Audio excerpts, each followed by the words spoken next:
Welcome to Turn Right Machine Works. My name is Keith, and today we're in here at the hydraulic press, and we get to continue on something that you guys have been dying to see since More Than Just Getting Shafted video, where I showed this failing and then welding it back up and showing you that I had it ready to go again, but we were working on another job and we had to get on that. Now outside I have another pair of shafts, same kind of job, double tapers and all of that.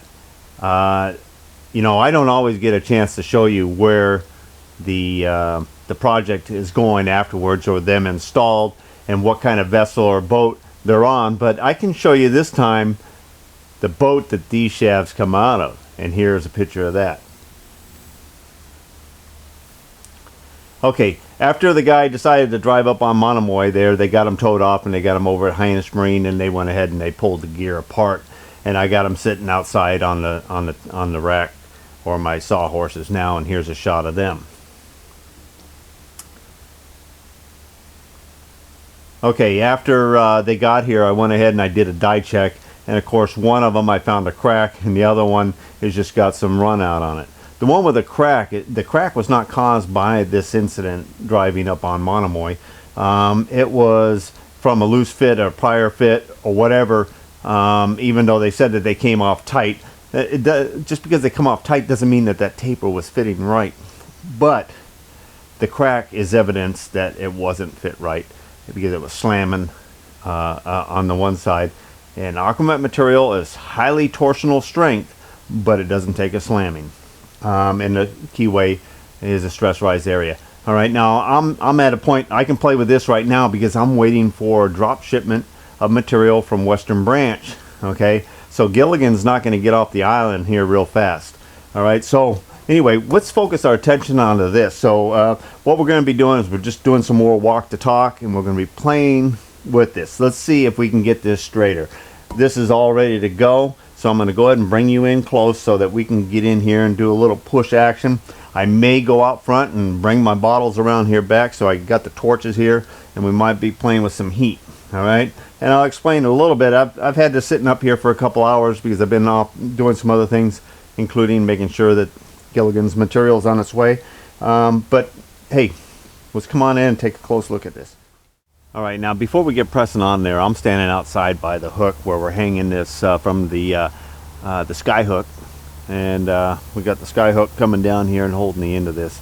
So that's how we're actually able to hold this and kind of work that one end in there, and kind of it's a balancing act. But the way we got the foot on that end and the sky hook on this end here, this is how we're able to go ahead and manipulate this shaft into place and hold it until we get the pressure on it and create our bends.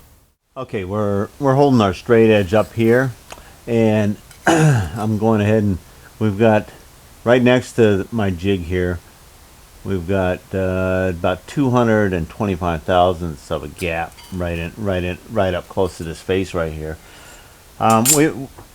We've been sitting here looking and staring at this. Of course, we're trying to pivot it here. We just guesstimated that that would be a good place to pivot it. Of course, if we actually had it out here under here, we would be giving more leverage for this distance from here down to our pivot. And what we might do is go ahead and create, you know, knock this off and create another foot and put it back here later on, or if need be, to modify our jig, or if we build another one for another size bore, we're gonna know how to build this as we develop this. So none of this is a waste of time. It's all interesting, and it's another way to go ahead and take some. This is an extreme bend here, okay, and it's a good one to practice on. So that's what we're doing in here today. But we're kind of looking at whether we really should have that round diameter back here at the minor diameter of the taper, and let some of the fulcrum, you know, this point here could actually be out here a little bit farther and get more fulcrum as well. We know that my press only puts out about 27 ton. So if 27 ton doesn't start to bend this thing more than the little bit it has, then we're going to add some heat.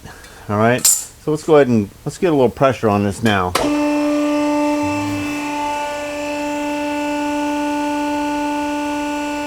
Okay, we're going to get it set up in the center there. And we're going to have to bring it back this way here a little bit.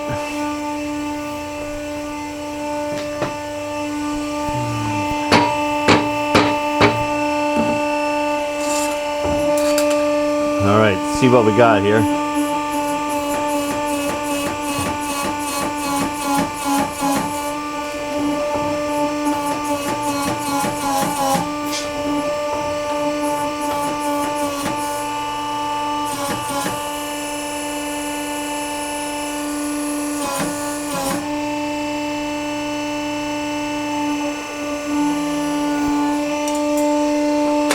Watching my ram move this way here, and as it's pushing down and this is rocking, it almost would be nice if this was a roller down here as well, so it would roll on the table instead of the push. You know, and also too, I could take two plates here and I could set them on top of rollers so that the whole thing would be shifting, which would work pretty cool. Also, tend to keep it in line there.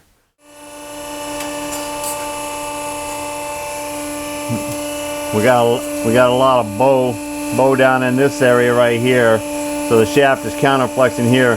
Before we had a block under here. I'm going to release it a little bit. We're going to put something underneath here, and then we'll check and see if we can stiffen that up a little bit.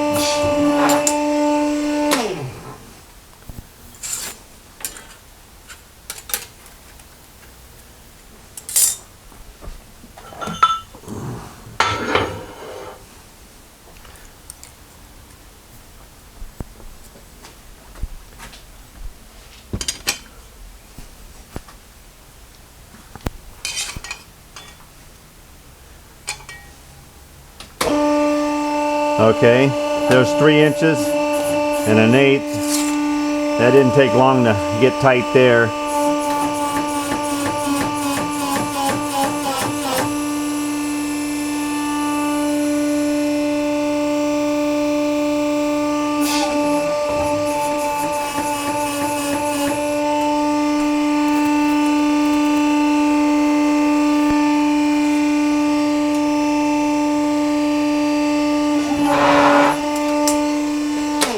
Okay, time to go get some heat. We got our torch here. Get a little heat on here.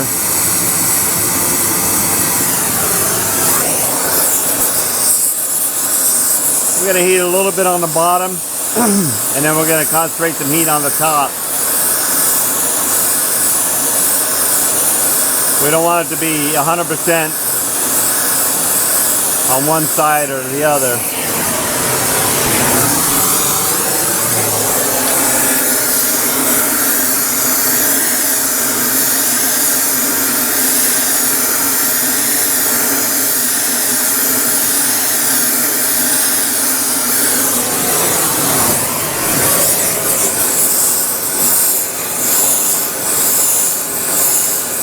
Trying to focus it in the middle of the bend. That's what happens when you hold the cone of your flame too close to the part.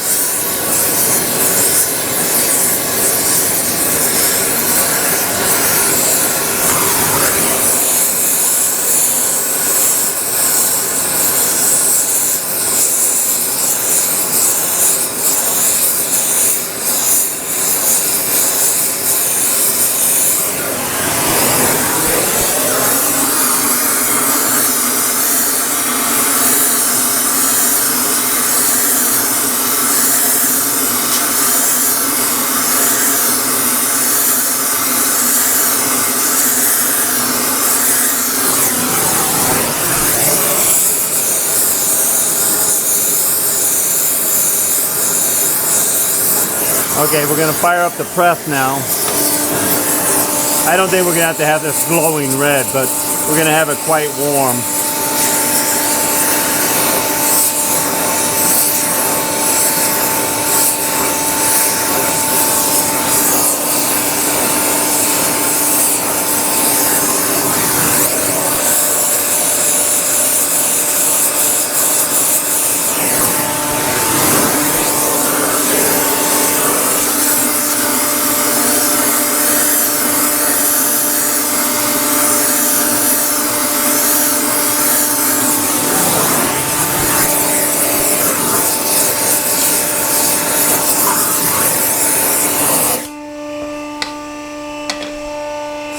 Okay, let's see if we can take a little bit of that bend out of here now.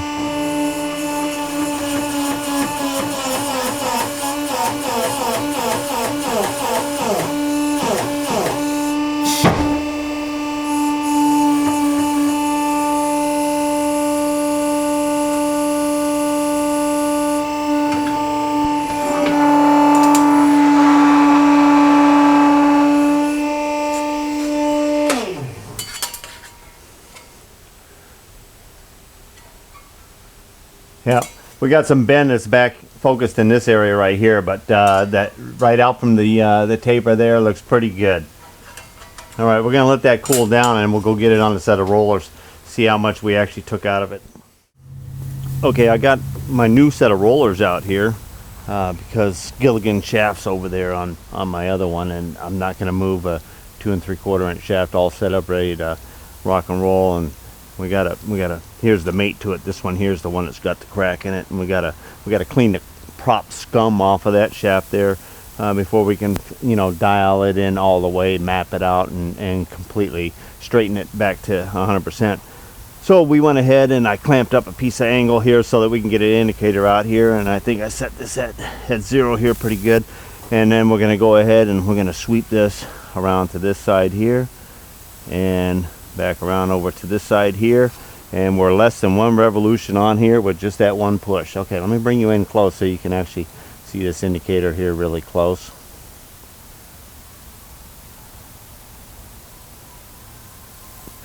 Okay, there's at our 0 right there, and we'll come on over here to, and that's going positive. So we pushed it slightly past or back to our bend because the farthest out was near the keyway.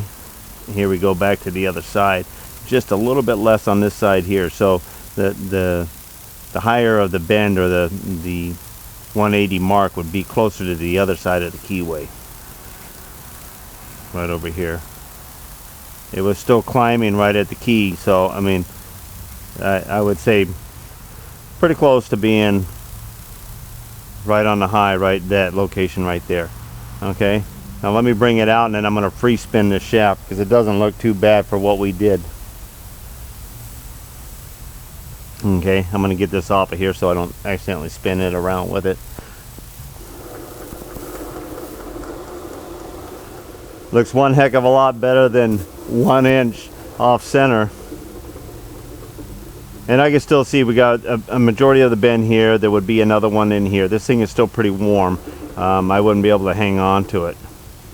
Okay, but we would be really working this real hard. We would be exceeding probably the man hours that would cover at least the cost of the material, or darn close to the cost of material for this shaft here.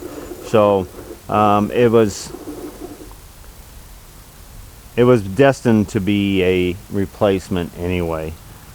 But we are developing on our tool to help us bend back, and this shows good results.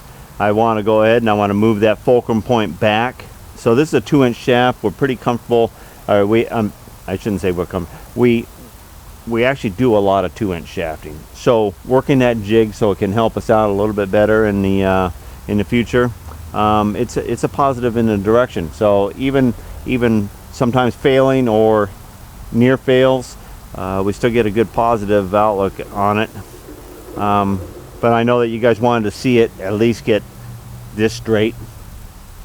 All right, just give you a quick glimpse of Gilligan shafts here, and I think we might make a pass through the shop here, just kind of get you the highlights of what's going on today and what's going on here at Turn Right Machine Works.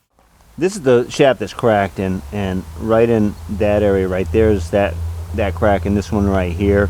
I showed you the pictures of them earlier. We can flash back to those for a second. All right, but this has been sitting out here for a day or so, at least 24 hours now since they came in here, and I got a die check on them. This taper is razor sharp right there at that leading edge on both sides. It's even sharp out here on this edge out here. These are all no-nos in my book, and they're not in the standard drawings put out by Western Branch, which is a good lead to follow as far as the shaping of the keyway. And there's a radius down in the bottom, but the top of this key is called out to be about half of that radius that's down in the bottom. All right, if those were all the way radiused all the way around there on the top side, there would be half as many cracked shafts out there, just because it won't prevent it 100%, but I mean, you get a loose wheel, it's going to pound, it's going to pound. It's going to take longer if you have a radius here than if you have a razor sharp edge. Here's the coupling end on Gilligan's shaft, and you can see the fretting and the marks that it's really hitting hard up here, and you see nothing down here. All right, this is the same person that made this shaft made the other one there. Sharp keyways here. All right, I was very much surprised that this coupling didn't develop the same one as the one we did last week. All right, but the die check showed that there's no cracks in this at all. It has a very little bit of run out in it. I don't think the run out that is actually in this has anything to do with driving up on monomoy, but we're going to bring it to our tolerances and hand it back to them. Okay, this yellowish green, lime green, yellowish color here, that's prop scum, and you can see here is barnacles and marine growth on this part of the shaft. And this material here, this is now, you paint props and you paint shafts and stuff like that with it, so that barnacles don't stick onto it. And it does really work good with spraying it off, and I mean, it almost just like falls off of here. It's not on there very hard at all. Nothing sticks really onto it. Okay, but I still got to get this off to do the shaft, check the shaft all the way in between here. So this costs more to get this material off of here than it does to just about straighten it if it's a minimum straighten job. All right, in the lathe here, before we get the shafting jobs coming in and out, I decided to go ahead and chuck up this piece of material. This is 4140-4142 material, so that I can harden this. And we just got a bore, we got an angle, a straight diameter, and then press it off, and it's going to be a little like gasket punch for some material, some heat resistant material that's going into these vents for one of our customers here on the Cape. Okay, here's this morning's job. First thing before I think 7 o'clock or so I got started on this. The guy was hot to trot on it. I called him this morning, and still sitting here. So that's how hot to trot it was. All right, look at what I got here. I'm going to start machining those nuts for the Rutland lathe. So I got that. I got to go grab the tap, and I've got the facing mill in here, and we're going to get in here and shape these on out, get ready. There's only two holes and one angle that go into them. Threaded hole there, and the Acme hole, and 2 angles. And of course, when that tap goes through there, we have to set that clearance. It's going to start out with a certain amount of clearance in here because of the hole centers. So that'll be in the game plan there as well. But I mean, look at the threads peeling right out of these things. All right, let's move on into the other room. All right, we're in here at the X-Carve, and it's computer, and I just happen to have Fusion 360 on here, and we've been designing what shape we want these little wipers on the Rutland in there. And I went ahead, and this is the front view here. I'm just going to kind of twirl it around here.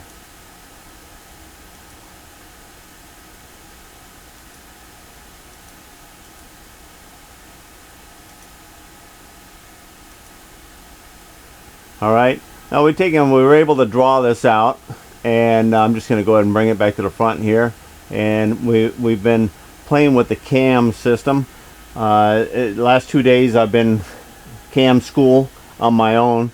Actually, 360 is you can play with it, and you can make mistakes and then adjust it. And if it wasn't for my experience already with the plasma cam and the ease and the shortcuts are pretty close, a lot of the simple 2D shortcuts are the same, pretty much as the plasma cam, and it really does help. And then of course I've had I've had many times where to go back or the delete button is used more than the forward button that I'm going with. Anyhow, I've got this to where, you know, I was able to get in here and I was able to do the simulation, and I was able here to watch it and learn a little bit about what you actually have to look for on cutting the part out, and just hoping that my very first attempt in here is not, you know, I feel pretty confident I'm not going to scrap the table or whatever as far as that's going, but scrapping the part, you know, that's what you know, you kind of worrying about scrapping that part. Anyhow, I was able to go ahead and post the G code for it, and then insert it into chili pepper, and I was able to go ahead and put it in there. Now I don't know if you can see this. Let me zoom you in here.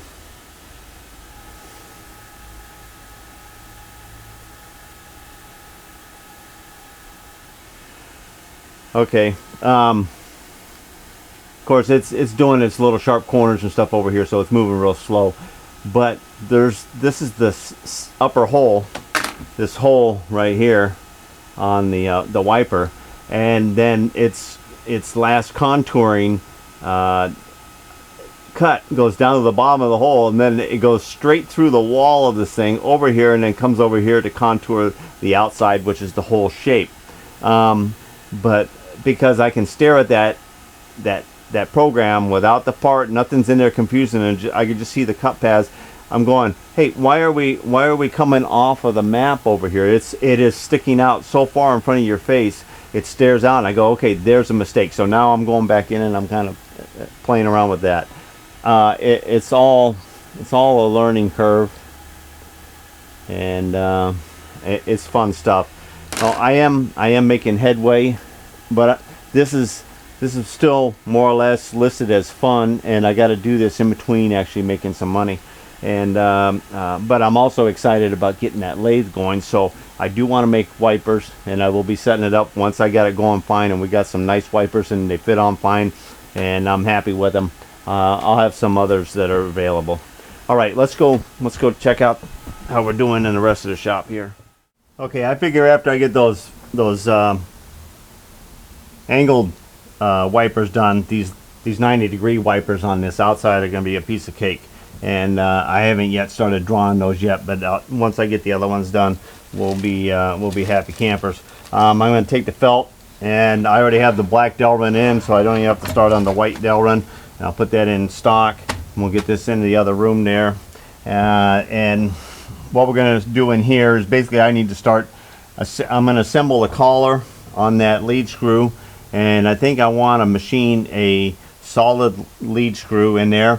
And also, everybody's talking about the brass sets and everything else for the dial that's going to be on this out here, and I think I'm going to machine a slug that resembles this but smaller than this diameter, and will register this over the outside, insert a spring plunger with a push pin to where this will be a constant rotation wherever you want, and when you let go it stays there. It'll be a spring tension all the time. It won't have a set screw on it. This will be like my closing dial out there. So I want this to be a full adjustable register of where you're at on the handle. So these are kind of ideas that I'm putting through my head here real quick that we're going to incorporate in on this project. And pretty much I'm dying. I've taken and sanded the sides here with the lapping block, just cleaning up this side. I need to do the tops over here and start holding up the readout and start planning out where we want, because I'm going to do some drilling and tapping into the side here, and I'm going to go ahead and I'm going to have that rod coming in on the back side of this slide. So I'm going to put a rod sticking out so that when the tailstock comes up, it will never come in contact with that rod. And I was looking at the tailstock and moving this up and back before we even took this thing apart, and I know that it's going to be comfortable over here. I'll put the reader over here, and the rod will be mounted here. And the one thing nice about the systems are that you can reverse the actual travel of the readout. So, and you can set it for the direction you want and everything else. After you mount it, you'll be able to put your plus that direction and your minus. It'll be all fully adjustable. And I just need to position that so that I can use those oilers, and the carriage brake is mounted over here on the side as well. All right, let's head on over to the plasma cam now. All right, we're in here. We're laying out our parts that we cut out for shore drive designs, and these are the plant hangers. So we got some more mermaids we're going to be cutting out. We got some more codfish and some lighthouses. Now these are items that are on their regular inventory, and they're getting low, and we need to help them fill in those inventories. So we're setting up to knock these out for them next week. So these are the kind of paying jobs that we need to take care of before we get in to start playing with some of the attachments. And I'm chomping at the bit to play with the attachments here, and I'm enjoying having the new grate system up there. And we do have the points. We're going to be cleaning up those points and going through and setting them up and making a little jig to bend those points. And we'll talk a little bit more about those when we get closer to it. All right, we got a few odd jobs at the door here, and let's take a look at those. All right, this is a strut. This is one of two, and actually this one is blowing apart. Okay, you know, this has got a new brake on one here, but it's been broke for a long time over here. All right, but the last picture that was taken of this thing while it was together had a wad of rope that was wound up around it. Okay, some people, when they get line in their wheel, they'll stop, they'll dive, they'll cut it out, they'll put it in reverse, they'll do a couple other things to maybe jog it loose. And this is a twin screw too, so sometimes when you get line in one wheel, you can limp in on the other engine if you can, and kept going, and the force actually forced a ball of line between the propeller and the bearing, and excess of force there. The bearing actually is really old and peeled out and everything else. Anyhow, we put one of these together, we sent it to the foundry, they cast up new ones, and here I think Monday or Tuesday we're going to be getting these castings back here, and then we're going to set them up and line bore them and then do the whole pattern to match. We've already done the front headlight mounts, but this is the rear tail light mounts for an old Indian motorcycle. And there's the original, and then here's a couple that somebody tried to hack together, and I'm going to take the original and set up the pattern and cut those out on the plasma cam form. Here's a couple stringer, this is tranny mounts, or the gear mounts off of engine there that we're putting together on my buddy's boat there.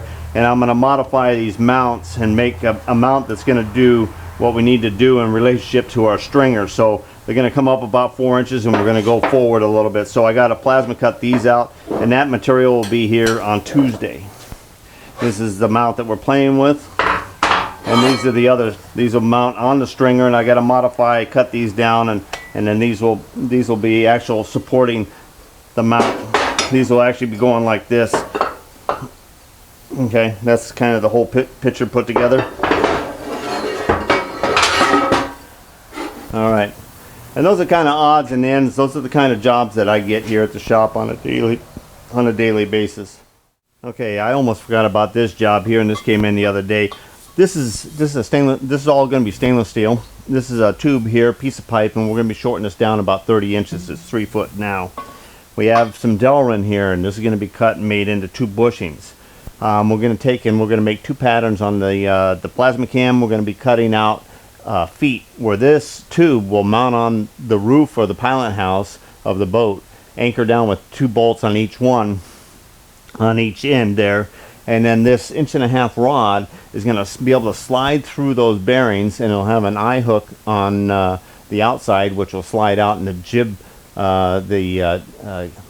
snatch block will be able to hang on to the eye. And the other side will just have a stop on it, and we can slide that back in and we'll have a T-nut lockdown on it. It's just a simple sliding davit, and of course it's all stainless steel, so the thing doesn't rust or hang up and things like that from corrosion. Okay, before I skip out of here, we do have our first nomination for the What's in Your Box Toolbox giveaway. I'll be getting her posted up on the website here shortly. I'll be hosting another episode and opening up some more toolboxes. We have 4 toolboxes now. I'm going to bring all those toolboxes out at one time, set them up on the bench there, and we have a lot of other boxes to open up as well. And we'll be talking a little bit about the new nomination and about getting some more nominations in here. I'm getting ready. Vanessa and I have got to make a trip to South Carolina for a wedding for our niece, and so I'm going to be really putting a push on making sure that my paying jobs are being paid attention to, and if I can, I'll be slipping in the videos, and that's the way the film rolls. Also, we only have one phone. Okay, and my other announcement is there's a couple days left on T-Blaster for the Walk the Talk t-shirts. It's our new pocket tee, and we ran our campaign on T-Blasters. Here's the site. Get on there, grab a shirt before it closes out. All right, until next time, get her done.